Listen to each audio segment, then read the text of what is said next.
Adaeze was the kind of girl neighbors spoke softly about. That quiet one, with eyes too deep for her age. At just 19, she carried the weight of silence like a second skin. Her father, Papa Jide, used to say she was born wise, always with her nose in a book or her hands stirring a pot without being asked. He raised her alone after her mother died in childbirth, and though they had little, they had laughter, warmth, and dreams. Adaeze's biggest dream to go to university and become a teacher, so other girls like me can know they are more than kitchen hands, she once whispered to her father as they shared roasted plantain under a mango tree. But everything changed the day Madame Ifeoma moved in. With her sharp voice and sharper heels, Ifeoma wasn't the nurturing type. She smelled only when neighbors were watching. Adaeze tried, truly tried to love her. She scrubbed floors till her knuckles bled, cooked meals that earned no thanks, and swallowed tears when Ifeoma scolded her over minor mistakes. Her books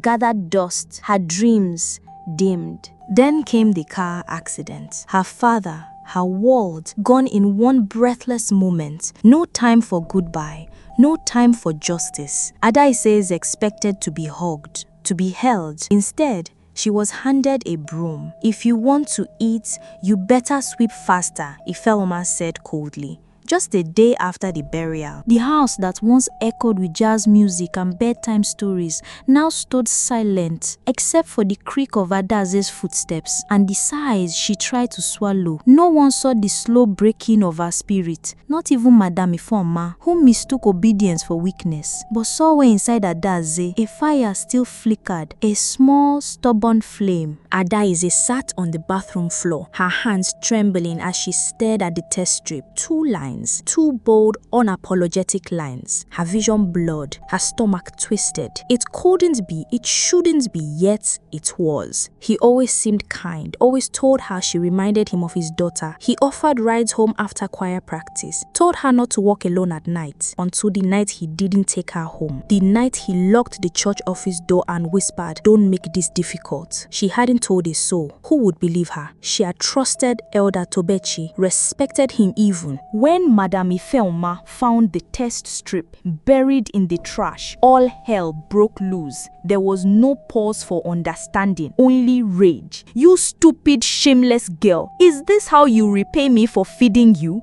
Sleeping around like your mother probably did?" Adaeze tried to speak, but the slap came first. That night, she didn't sleep. The pain in her cheek was nothing compared to the pain in her chest. She wasn't just carrying a child. She was carrying the weight of betrayal, of shame, of being silenced. 3 days later, if your mom made her decision, "You're getting married this weekend," I don't care to who, anyone foolish enough to take a ruined girl like you. Adaeze froze. Married?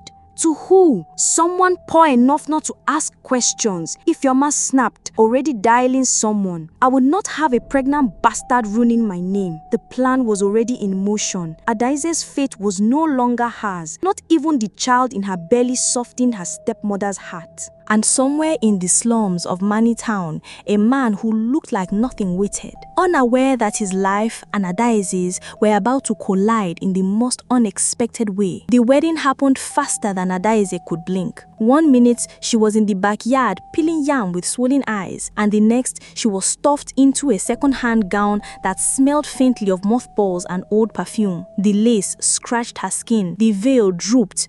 Nothing about it felt like a wedding, more like a sentence. The church was nearly empty. No music, no choir, just a few curious neighbors seated at the back, whispering behind fans and folded arms. "Is that not the girl that got pregnant? And the man, Chuka Abi, that one that sleeps beside the mechanic's shed? I hear he bathes by the gutter." Adeze's hands trembled as she was nudged forward by Madame Ifeoma, who hissed through clenched teeth, "Walk, smile if you must. This shame ends today." At the altar stood Chuka, barefoot, wearing oversized trousers and a borrowed shirt. His face was unreadable, calm but distant. He didn't even look at her until the pastor cleared his throat and began the vows. Adaeze's voice cracked. Chuka's was low and steady. No rings, no kisses, just a silent agreement sealed with scribbled signatures on crumpled government papers. When the pastor said, "You may now go as husband and wife," Madam Ifeoma clapped the loudest. Chuka nodded once, then walked ahead without waiting for her. Adaeze followed, her veil nearly slipping off. Behind her, judgment hung in the air like stale incense. Ahead of her, an unknown future with a man everyone pitied, except her. She hadn't yet decided what to feel. The room was nothing like a home. Hidden behind an abandoned mechanic shop, it reeked of rust, grease, and the heavy dampness of forgotten places. The zinc roof had a jagged hole in one corner, and whenever the wind blew, the rusted edges groaned like an old man's bones. A single thin mattress lay on the floor, frayed at the corners, with a wrapper folded neatly beside it. There were two mismatched plastic chairs, a kerosene stove tucked into a crate, and a bucket that doubled as a sink. No wardrobe, no curtain, no privacy. Adaeze stood in the doorway, numb, her stomach churned, not from hunger, but from the bitter realization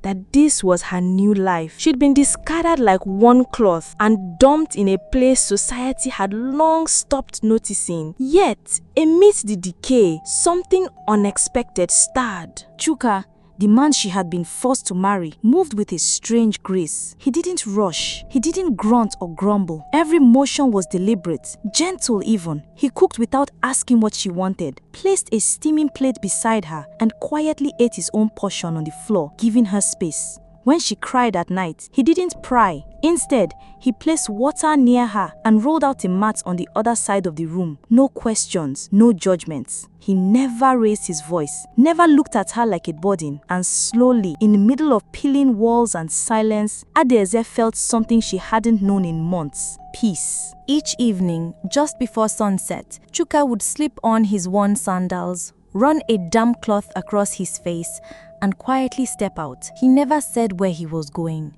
never offered an explanation, and always, he came back clean. His scent no longer of oil and sweat, but of subtle cologne and something unplaceably expensive. At first, Adaeze said nothing. She told herself it didn't matter. He was kind to her, respectful, and didn't owe her anything. But the questions began to crawl under her skin. Where was he going, dressed like a shadow, but returning like a man with secrets? Who was he meeting? How could someone living in a shack move with such quiet confidence? One evening, curiosity crushed her patience. As soon as Chuka slipped out, she grabbed her wrapper and followed at a distance, heart pounding with each step. He walked with purpose, through alleyways, past street hawkers, into town. She nearly lost him when he turned a sharp corner, but then she saw it. The Hilton Plaza Hotel. Its glass doors gleamed under the evening sun, guarded by a doorman in a starched uniform. And Chuka, he walked right in.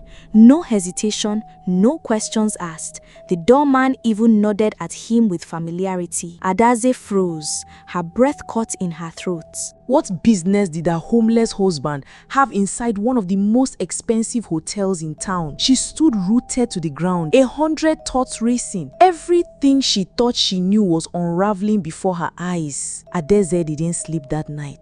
She lay still on the din mattress, her eyes fixed on the cracked ceiling as Chuka's quiet breathing filled the room. Her mind replayed the image over and over. Him stepping into that luxury hotel like he belonged, like he'd always belonged. The man she had cooked for, cried beside, and quietly grown to trust was hiding something far bigger than evening walks. By morning, her silence had turned to fire. When he returned the next evening, she didn't wait. She stood in the middle of the room, arms folded, her voice shaking with betrayal. "Who are you, really?" Chuka didn't flinch.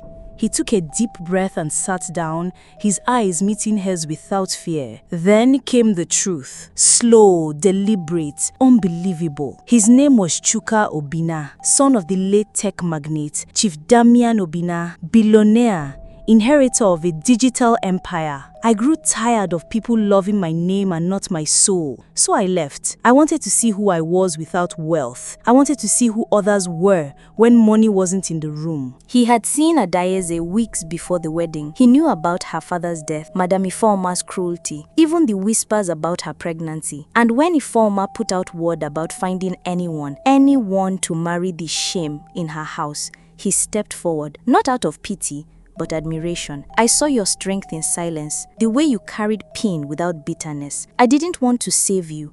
I wanted to meet you. Adaeze's knees buckled. She sat slowly, tears spilling without control. The man she'd been forced to marry was not the beggar everyone mocked. He was a man who had seen her, truly seen her, when the world turned its back. Her heart cracked open under the weight of it all. Kindness, truth, and the terrifying possibility that somehow love had found her in a place she never expected. The gates opened slowly, creaking as they revealed a sprawling estate that stretched farther than Adaeze's eyes could follow. Marble columns kissed the clouds and fountains danced in the sunlight. Her breath caught in her throat. This couldn't be real. This couldn't be his house. But it was. Chuka stood beside her, calm as ever, as if the mansion wasn't shocking. As if she hadn't spent nights crying into a threadbare wrapper, wondering where her next meal would come from. The guards greeted him with respect, staff bowed, and Adaeze, barefoot, still wearing the same gown from their wedding day, stood like a ghost in a dream she wasn't sure she was allowed to enter. Within hours, the story exploded. Homeless man marries orphan, turns out to be billionaire. From shack to chateau, the Adaeze Obinna fairy tale. Reporters swarmed. Journalists begged for interviews. Social media lit up with photos of her walking hand in hand with Chuka through the marble corridors. Suddenly, the girl who had been called spoiled goods became the face of grace and mystery. And then, Madame Ifeoma arrived. She wore a forced smile and the same expensive wrapper she once fronted while mocking Adaeze. But this time, her voice trembled. My daughter, please forgive me. I didn't know. I was angry, afraid. You understand, don't you? Adaeze said nothing. Chuka didn't either. But silence sometimes speaks louder than a slap. The woman who had thrown her into the arms of a nobody now stood begging at the gates of a palace she had once called impossible. The sun cast a golden hue across the front steps of the estate as Madame Ifeoma stood awkwardly, clutching her purse like a lifeline. Her eyes darted from the marble floor to Adaeze's face, searching for mercy, something she had never offered. Adaeze stepped forward slowly, her gown flowing with quiet strength. There was no fire in her tone, no fury in her eyes, just calm, unsettling stillness, the kind of peace that makes guilt feel heavier. You taught me pain, Adaeze said softly, each word slicing like glass wrapped in silk, but I found peace in it. Ifeoma opened her mouth, but nothing came out, not even an apology. Chuka stood nearby, silent and watchful. He reached into his inner pocket and handed her an envelope, thick with cash. Ifeoma took it hesitantly, her hands trembling. She clutched it not with gratitude, but confusion. It's not for forgiveness, Chuka said coolly. It's closure. She was finally free. The soft cry of a newborn echoed through the private hospital suite, followed by the gentle hum of joy. Adaeze lay back against the pillows, tears streaming down her cheeks, not from pain, but from awe. In her arms rested a baby girl, eyes tightly shut, fists balled, and breathing the first sweet air of a new beginning. She was perfect, whole, a symbol of everything Adaeze thought she'd lost and now gained. Chuka stood beside her, his hands trembling as he touched the baby's tiny fingers. No hesitation, no doubt. His heart had already claimed her long before she arrived. He kissed Adaeze's forehead, overwhelmed with quiet emotion. This child, though not of his blood, was now his in every way that mattered. Months later, their story had inspired thousands. They named the foundation Grace and Light, a home for abandoned teenage pregnant girls, built not in a palace, but close to the very slums Adaeze once called home. Girls came with bruised hearts and shattered hopes, and found shelter, food, education, and a second chance. Adaeze and Chuka became more than just names in headlines. They became living proof that love can rise from ashes and healing can find you in the unlikeliest places. People stopped them on the street, not for fame, but for hope. The baby girl, now growing with laughter and calls, became the quiet heartbeat of their legacy. And in every room of their home, peace now lived where pain once ruled. Love had rewritten the story. Life doesn't always whisper warnings before it breaks you. Sometimes it shatters you without apology, leaving you to bleed in silence, wondering if anyone will ever see your worth again. That was Adaze's story. She didn't find love in roses and candlelight. She found it in silence, in kindness without expectation, in a man who saw her pain and didn't run. True love isn't loud. It doesn't need grand speeches.